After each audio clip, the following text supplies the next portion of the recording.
दोस्तों, क्या आप जानते हैं कि दुनिया का सबसे मुश्किल एग्जाम कौन सा है? और आपने टीवी में इस तरह की आवाज को तो सुना होगा, पर क्या आप जानते कि इसकी वजह क्या है? नहीं जानते? हम हुए ही आपके लिए हाजिर हैं। दोस्तों, अगर अभी तक आपने हमारे चैनल को सब्सक्राइब नहीं किया तो इसे जल्दी से जल्दी सब्सक्राइब करें और साथ मौजूद बेल आइकन को दबाकर ऑल नोटिफिकेशन पर क्लिक कर लें ताकि हमारी हर नई वीडियो आप तक जल्दी से जल्दी पहुंच सके। तो शुरू करते हैं आज के इस अमेजिंग सफर को।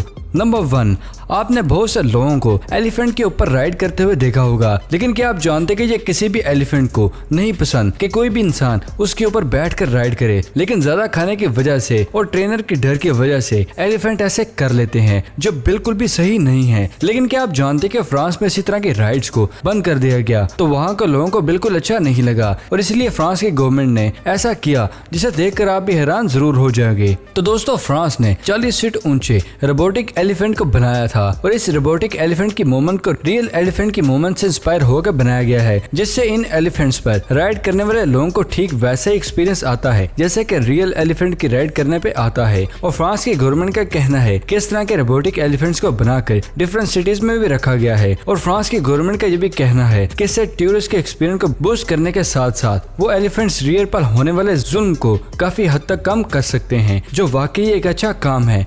आपकी क्या राय है? कमेंट बॉक्स में हमें जरूर शेयर कीजिएगा।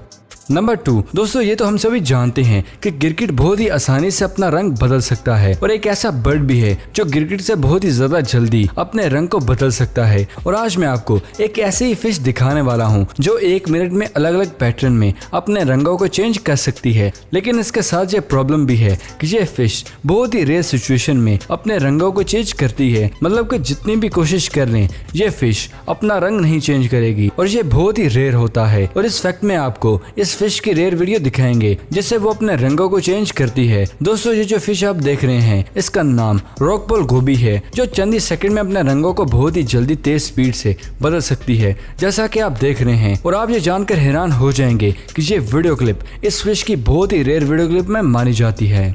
नंबर 3, आपने टीवी या रेडियो पर कुछ इस तरह की साउंड तो जरूर सुनी होंगी, लेकिन क्या आपने सोचा है कि ये रियल में क्या है? एक्चुअली दोस्तों, ये बिग बैंग का बहुत ही बड़ा प्रूफ है। ये तो हम सभी जानते हैं कि स्टार्टिंग तो बिग बैंग से हुई थी। बिग बैंग यानी कि बहुत बड़ा धमाका, जिसे बहुत ज्यादा मिकदार में एनर्जी और रेडिएशन निकला था, जिसे साइंटिफिक लैंग्वेज में कॉस्मोस माइक्रोवेव बैकग्राउंड रेडिएशन कहते हैं। जब हमारा टीवी और रेडियो किसी भी ऐसे फ्रिक्वेंसी पर सेट होता है जिस पर किसी भी किस्म का प्रोग्राम टेलीकास्ट किया जा रहा होता है, तो सिचुएशन में हमारा टीवी और रेडियो उसी आवाज को कैच कर रहा होता है। और अगर हमारा रेडियो या टीवी किसी फ्रीक्वेंसी पर सेट होता है, यानी कि वह फ्रीक्वेंसी जिस पर किसी भी किस्म का कोई प्रोग्राम टेलीकास्ट नहीं किया जा रहा होता, तो उस कंडीशन में आपका टीवी बिग बैंग से प्रोड्यूस होने वाली रेडिएशन को कैच कर रहा होता है। और ये स्टैटिक साउंड इसी की है, जिसको पहली बार साल 1964 में टेलीस्कोप को यूज करते हुए एक्सीडेंटली डिस्कवर किया गया था। तो नेक्स्ट टाइम आप टीवी या रेडियो में इस किस्म की आवाज को सुनते हैं तो समझ जाएं ये कुछ और नहीं बल्कि बिग बैंग का सबसे बड़ा प्रूफ है।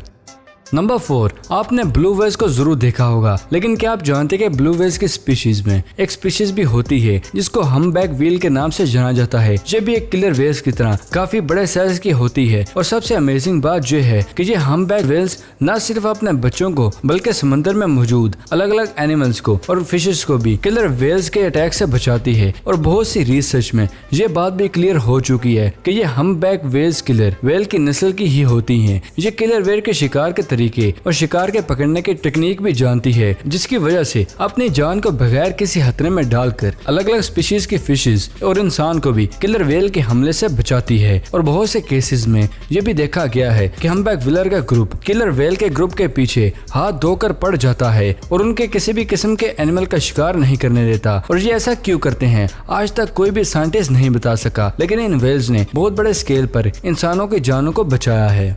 नंबर 5, आपने टीवी या कुछ वीडियो में कार रेसिंग के क्लिप्स तो देखे होंगे, लेकिन क्या आप जानते हैं कि दुनिया की सबसे पहली कार रेसिंग साल 1895 में जर्मनी में हुई थी। लेकिन उस वक्त वीडियो कैमरा ना होने की वजह से इस हिस्टोरिकल मोमेंट को रिकॉर्ड नहीं किया गया था। और साल 1918 में इस पूरी दुनिया का सबसे पहले कैमरे को लॉन्च किया गया था। और ठीक 1 साल बाद यानी कि साल 1919 में एक बार फिर से बड़े स्केल पर कार रेसिंग के इवेंट को ऑर्गेनाइज किया गया था। और ये वो इवेंट बना जिसको सबसे पहली बार एक वीडियो कैमरे से शूट किया गया था। क्या आपने उस अमेजिंग वीडियो क्लिप को देखा है? नहीं देखा तो देखते हैं उस वीडियो क्लिप को। दोस्तों अभी जो आप स्क्रीन पर वीडियो देख रहे हैं इस पूरी दुनिया की सबसे पहली ऐसी कार रेसिंग वीडियो क्लिप मानी जाती है जिसको किसी वीडियो कैमरे से रिकॉर्ड किया गया था। इस वीडियो क्लिप को सितंबर 1919 में न्यूयॉर्क में शूट किया गया था और इस वीडियो क्लिप को देखने के बाद आप ये कह सकते हैं कि ये वीडियो क्लिप अपने आप में रेयर जरूर है।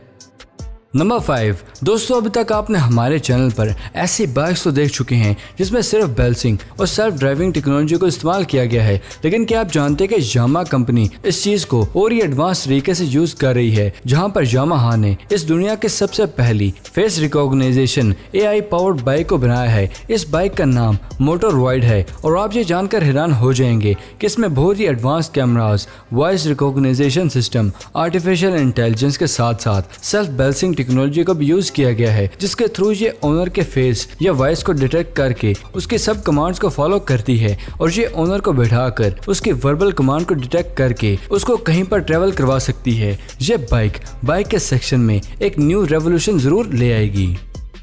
नंबर 7। दोस्तों आपने दुनिया में बहुत से फैशनेबल ब्रांडिंग जैकेट्स तो देखी होंगी, लेकिन क्या आप जानते हैं कि दुनिया में climate control wearable electric jacket भी मौजूद है। इस तरह की जैकेट को बहुत ही एडवांस हीटिंग पैड्स और इन्फ्लाटेबल कूलिंग पैड्स का यूज करते हुए बनाया गया है। क्या आप इसे सिग्नल टच के बाद अपनी बॉडी को वार्म और ठंडा भी कर सकते हैं और इन जैकेट्स में बहुत ही एडवांस ऑटो ड्राई टेक्नोलॉजी को यूज किया जाता है, जिससे ये जैकेट्स बारिश के पानी या ऑर्डिनरी पानी से गीली होने की सिचुएशन में चंद ही सेकंड में अपने आप को ड्राई कर सकती है। और चार्जिंग की बात की जाए तो ये चार्जिंग जैकेट आपके बॉडी हीट और सनलाइट से ऑटोमेटिक या फिर मैनुअली चार्जर से भी चार्ज हो सकती है। और USA में और जर्मनी में इस तरह की जैकेट्स ऑलरेडी बहुत बड़े स्केल पर फेमस भी हो चुकी हैं।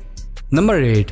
दुनिया का सबसे मुश्किल एग्जाम कौन सा है? इस चीज को अगर आप इंटरनेट पर सर्च करें तो दो नाम देखने को मिलेंगे। पहला गायको, जिसको national higher education entrance examination के नाम से भी जाना जाता है। ये चाइनीज एग्जाम है। और अगर बात दूसरे की जाए तो उसका नाम मास्टर सुमरन डिप्लोमा एग्जाम है, जो कि UK में कंडक्ट किया जाता है। ये एग्जाम्स वाइन लीडर बनाने के लिए होता है। और अगर बात 2020 की जाए या फोर्ब्स की जाए तो मास्टर सुमरन डिप्लोमा एग्जाम इस पूरी दुनिया का सबसे ज्यादा मुश्किल एग्जाम है। और अगर बात 2017 और 2019 की जाए तो गायको इस पूरी दुनिया का सबसे ज्यादा मुश्किल एग्जाम माना जाता है। तो सबसे पहले यही कंफ्यूजन दूर करते हैं कि फिर दुनिया का सबसे मुश्किल एग्जाम कौन सा है। गायको को स्टूडेंट के स्किल के अकॉर्डिंग सबसे टफ एग्जाम नहीं कह सकते। इस एग्जाम को सबसे ज्यादा टफ इसलिए माना जाता है क्योंकि इस एग्जाम में हर साल चाइना के अंदर तकरीबन 90 लाख स्टूडेंट अटेम्प्ट करते हैं और सीट बहुत ही कम होती हैं, जिसकी वजह से हर साल बहुत बड़ी तादाद में स्टूडेंट्स फेल हो जाते हैं और सिर्फ इसी एग्जाम को सबसे ज्यादा टफ माना जाता है।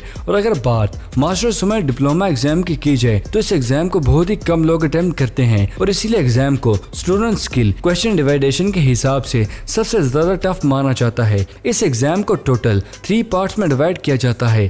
पहला थ्योरी, दूसरा सर्विसिंग और तीसरा ब्लाइंड टेस्टिंग। यही ब्लाइंड टेस्टिंग इस एग्जाम को पूरी दुनिया का सबसे टफ एग्जाम बनाती है। इस एग्जाम में वाइन पर यह बताना होता है और ये कब और कहां बनाई गई थी। और आप ये जानकर हैरान हो जाएंगे कि आज तक इस दुनिया के बड़े बड़े वाइन एक्सपर्ट इस एग्जाम को मिनिमम 5 बार में क्लियर कर सकते हैं और यही चीज इस एग्जाम को दुनिया का सबसे टफ एग्जाम बनाती है। आई होप वीडियो आपको नॉलेजेबल लगी होगी। अगर आपको वीडियो पसंद आई तो इसे लाइक करें और अपने दोस्तों के साथ शेयर करना मत भूलिएगा। और आप अगर हमारे चैनल पर नए हैं तो इसे सब्सक्राइब करना मत भूलिएगा और साथ मौजूद बेल आइकन को दबा के ऑल नोटिफिकेशन पर क्लिक कर दें ताकि हमारी हर नई वीडियो आपको जल्दी से जल्दी मिल सके। तो फिलहाल के लिए इजाजत, अगली वीडियो में मिलते हैं। शुक्रिया, अल्लाह हाफिज, पाकिस्तान जिंदाबाद।